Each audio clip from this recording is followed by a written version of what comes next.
Hello friends, welcome back to our YouTube channel CSC IT class. मैं हूं आपका दोस्त सुनील कुमार और स्वागत करता हूं अपने इस चैनल पे। हम सीख रहे हैं ट्रिपल सी कोर्स और ट्रिपल सी कोर्स सीखने की सीरीज में आज का जो हमारा टॉपिक होने वाला है वो होगा यूजर इंटरफेस। मैं बता दूं कि हमने लास्ट क्लास में चैप्टर 2 को स्टार्ट कर चुका था और उसमें हमने इंट्रोडक्शन के साथ साथ हमने विंडोज ऑपरेटिंग सिस्टम सॉफ्टवेयर के बारे में भी डिस्कस किया था और हमने देखा था कि Windows operating system software GUI को सपोर्ट करता है। GUI का मतलब होता है ग्राफिकल यूजर इंटरफेस। अब ये इंटरफेस क्या है, उसी टॉपिक को मैं आगे कंटिन्यू करते हुए आज का ये वीडियो लेक्चर लेकर आ रहा हूँ और आज हम उसी टॉपिक से जुड़े हुए मैं आगे बढ़ूंगा, यानी कि यूजर इंटरफेस आज के इस क्लास का टॉपिक है और इसको हम डिस्कस करने वाले हैं। तो चलिए शुरू करते हैं आज की इस क्लास को, लेकिन उससे पहले हमारे इस चैनल को सब्सक्राइब कर ले। सब्सक्राइब करके हमारे साथ जुड़ जाए और बेल आइकन भी प्रेस कर ले ताकि जब भी कोई नई वीडियो अपलोड हो नोटिफिकेशन सबसे पहले आपको मिले। तो चलिए शुरू करते हैं आज की इस क्लास को।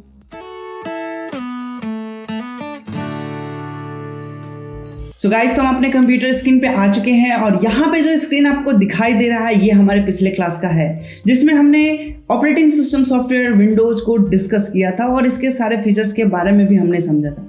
आज मैं उसी को कंटिन्यू कर रहा हूँ। तो आज का जो हमारा टॉपिक होने वाला है वो है यूजर इंटरफेस। यूजर इंटरफेस क्या होता है, इसके नाम में सारा रहस्य छुपा हुआ है। यूजर मतलब जो यूज करने वाला, जैसे हम और आप, और इंटरफेस जिससे कि यूजर इंटरेक्ट करे। फॉर एग्जाम्पल, एक कंप्यूटर है और हम इंसान हैं और ये आपस में बातचीत करेंगे, तो आपस में कम्युनिकेट करने का जो माध्यम होगा, जो इंटरफेस होगा, उसी को हम यूजर इंटरफेस कहते हैं। आइए हम इसके कुछ टॉपिक्स को देखते हैं। यहाँ पे बता रहा है it tell about an interface that allow communication between user and computer. मतलब ये कहना चाह रहा है कि जो हमारा यूजर इंटरफेस होता है ये हमें अलाउ करता है कि यूजर कंप्यूटर से कैसे कम्युनिकेट कर सके। कम्युनिकेट करने का एक माध्यम देता है, एक तरीका देता है जिसके मदद से हम यूजर जो है वो कंप्यूटर को कुछ कमांड दे सके एंड कंप्यूटर जो है वो हमारे इंस्ट्रक्शन को अंडरस्टैंड करके उसके ऊपर ऑपरेशन कर सके एंड ऑपरेशन करके फाइनली हमें क्या दे सके, रिजल्ट दे सके। और ये सब जिसके माध्यम से होता है उसको हम क्या कहते हैं, यूजर इंटरफेस।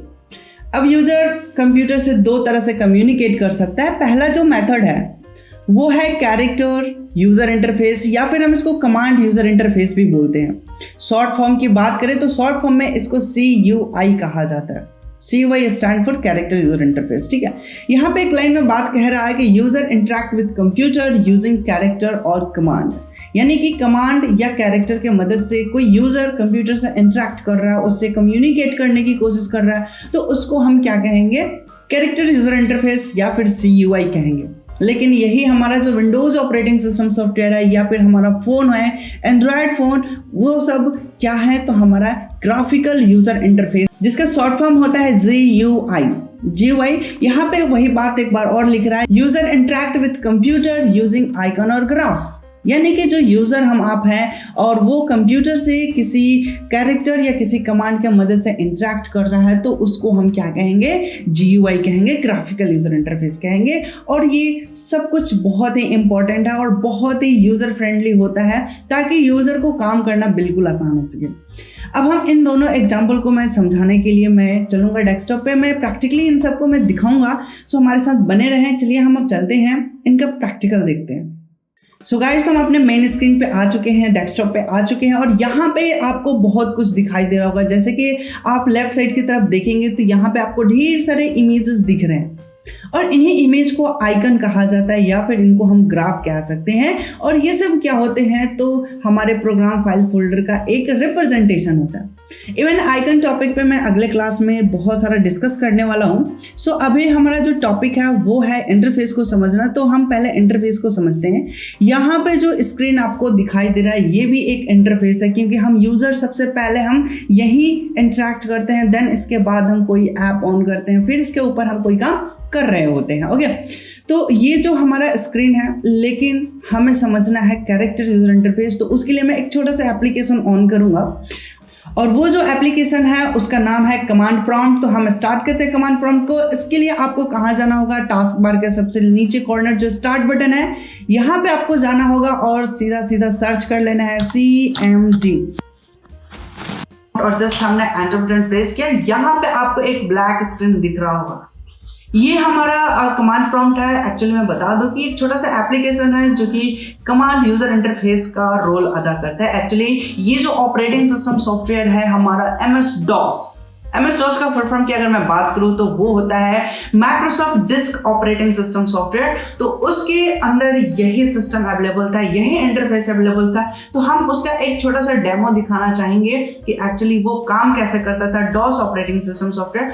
तो वैसे भी वहां भी यही ब्लैक स्क्रीन ओपन होता था। मैं इसको फुल स्क्रीन में कर लेता हूं और यहाँ पे आपको दिखाई दे रहा है कि यहाँ पे कमांड लिखने के लिए ऑप्शन दे रहा है। फॉर एग्जाम्पल अपने को MS Paint ओपन करना है तो सीधा सीधा हमें टाइप करना पड़ेगा MS Paint।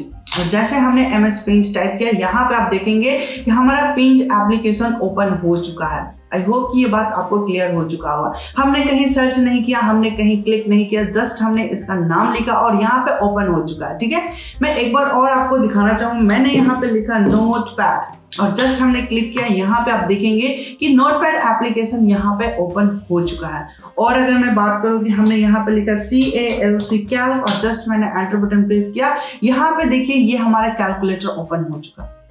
तो ये सभी के सभी काम कैसे कर रहे हैं? तो ये सभी के सभी हमारा कमांड के ऊपर काम कर रहे होते हैं और हम कंप्यूटर को कमांड दे रहे हैं और उसके हिसाब से ये हमारा कंप्यूटर ऑपरेशन परफॉर्म कर रहा है।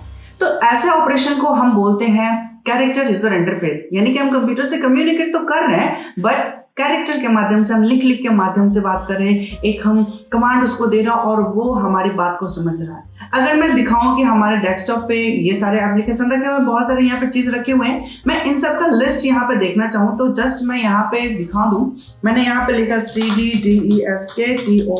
डेस्कटॉप करके मैंने अपना लोकेशन चेंज किया। मैं डेस्कटॉप लोकेशन पे पहुंच चुका हूँ, यहाँ पे आप देख भी सकते हैं। और एक सिंपल सा मैं कमांड रन करा रहा हूँ dir, जिसको डायरेक्टरी होता है। इवन यहाँ पे जितने भी फाइल्स डायरेक्टरी होंगे वो सब कुछ यहाँ पे दिख जाएंगे। जैसे कि यहाँ पे एक है biodata.pdf है, आप यहाँ पे देख सकते हैं biodata.pdf के नाम से यहाँ पे अवेलेबल है। assignment.txt है तो आप यहाँ पे देख सकते हैं assignment.txt नाम का भी फाइल रखा हुआ है। तो इस तरह के जितने भी यहाँ पे आइकन्स, जितने भी यहाँ पे फोल्डर्स रखे हुए हैं वो सब कुछ यहाँ पे हमारे विजिबल हो रहे हैं। तो ये सभी के सभी कैरेक्टर यूजर इंटरफेस है। अगर मुझे इसको क्लोज करना होगा तो हम अगर GUI मेथड यूज करें तो यहाँ पे ये जो रेड बटन है इस पे मैं क्लिक करूंगा तो ये क्लोज हो जाएगा। बट कैरेक्टर के माध्यम से अगर अपने को करना है तो सिंपल क्या करना है, एग्जिट टाइप कर देंगे और एंटर बटन प्रेस करते हैं, ये क्लोज हो चुका। आई होप कि ये बात आपको समझ में आ गया होगा कि कंप्यूटर को अगर हम टेक्स्ट के फॉर्म में कमांड दे रहे हैं और वो हमारे कमांड को अंडरस्टैंड कर रहा है, that's called character user interface. Okay, तो ये ओल्ड वर्जन रहा, लेकिन इस पे जितना कमांड याद रहेगा, जितना आप अच्छे इस पे परफॉर्म कर सकते हैं वो सब कुछ आप बेहतरीन कर सकते हैं। बट अगर कमांड याद नहीं है तो आपसे कोई काम नहीं हो पाएगा, सारे ऑपरेशन आधा अधूरा रह जाएगा। ओके, लेकिन समस्या को समाधान निकाल दिया गया है GUI के माध्यम से। अब GUI क्या है? तो ग्राफिकल यूजर इंटरफेस है जिसको कोई भी बच्चा भी चला सकता है। यहाँ पे सिंपल है, सब कुछ दिख रहा है। अगर हमें दिस PC में जाना है तो यहाँ पे कंप्यूटर वाला आइकन दिख रहा है। अगर हमें कुछ भी चाहिए तो हमें सर्च बॉक्स पे क्लिक करेंगे, हमें यहाँ पे फोटोशॉप खोलना है तो फोटोशॉप है। अगर हमने पेंट करना है तो हमने जैसे सर्च किया पेंट, तो यहाँ पे पेंट का आइकन दिख रहा है। हम जस्ट इस आइकन पे क्लिक करेंगे तो क्या हो जाएगा, MS Paint ओपन हो जाएगा। यहाँ पे क्लोज करना है तो जस्ट यहाँ पे हम क्लोज बटन पे क्लिक करेंगे तो क्लोज हो जाएगा। तो ये सभी के सभी क्या है? तो ग्राफिकल यूजर इंटरफेस है। ग्राफिकल का मतलब है कि हम जो भी कम्युनिकेट कर रहे हैं, हम एक इमेज के फॉर्म में कम्युनिकेट कर रहे हैं। जैसे हमने अपना दिस PC ओपन किया, यहाँ पे सभी के सभी इमेज रखे हुए हैं। हमें लोकल डिस्क D में जाना है तो न्यू वॉल्यूम D पे क्लिक करेंगे। अगर हमें C में जाना है तो C करेंगे। वीडियो, पिक्चर कहीं भी जाना है तो हमें जस्ट उस पर क्लिक करना होता है। तो सीधी सी बात है कि जितना हम क्लिक करके काम कर सकते हैं वो हमारा GUI कहलाता है। और अगर हम कैरेक्टर के माध्यम से इंटरेक्ट करें कंप्यूटर से तो वो हमारा कैरेक्टर यूजर इंटरफेस कहलाता है। मुझे उम्मीद है कि ये बात क्लियर हो चुका होगा। और मैं एक छोटा सा रियल लाइफ एग्जांपल से समझाने की कोशिश करूं तो अगर आप 2 पर्सन बात कर रहे हैं, अगर टेक्स्ट के फॉर्म में बातचीत कर रहे हैं तो उसको हम चैटिंग कह रहे होते हैं। अगर वॉइस कॉलिंग कर रहे हैं, बातचीत कर रहे हैं कॉलिंग के, तो वो वॉइस कॉलिंग हो गया। अगर फेस टू फेस बातचीत कर रहे हैं तो वो वीडियो कॉलिंग कहलाता है। तो समझने वाली बात ये है कि कम्युनिकेशन तो हो रहा है, लेकिन कम्युनिकेशन करने का तरीका क्या है, माध्यम क्या है। ठीक है, तो वैसे ही हम कंप्यूटर से काम तो करवा रहे हैं, लेकिन हमारे काम करने का तरीका क्या है। अगर कैरेक्टर है तो कैरेक्टर के माध्यम, कैरेक्टर यूजर इंटरफेस। अगर हमारा GUI है तो graphical user interface. Okay, so guys, तो मुझे उम्मीद है कि आपको ये इंटरफेस क्लियर हो चुका होगा। अगर कोई भी डाउट या कंफ्यूजन है तो आप हमें बेझिझक पूछ सकते हैं, कमेंट सेक्शन में कमेंट करके पूछ सकते हैं। अगर हमारा पढ़ाया हुआ वीडियोस आपको पसंद आ रहे हो तो प्लीज़ हमारे इस चैनल को सब्सक्राइब करके हमारे साथ जुड़ जाए और अपने दोस्तों के साथ भी शेयर करें ताकि वो भी अच्छा नॉलेज गेन कर सके। तो हम अगले क्लास में क्या डिस्कस करेंगे, अगले क्लास में हम ये पूरे के पूरे डेस्कटॉप का ओवरव्यू देखने वाले हैं। डेस्कटॉप क्या होता है, इसमें क्या क्या फीचर्स है और यहाँ पे क्या क्या चीज़ें अवेलेबल है, इनके पूरे पार्ट्स और बॉडी पार्ट्स के बारे में हम डिस्कस करेंगे और इनको कैसे मैनेज करना है, कैसे यूज़ करना है, इन तमाम टॉपिक के बारे में हम अगले क्लास में डिस्कस करने वाले। तो आज के क्लास में बस इतना ही, मिलते हैं हम अपने अगले क्लास में। तब तक के लिए धन्यवाद, take care and bye bye.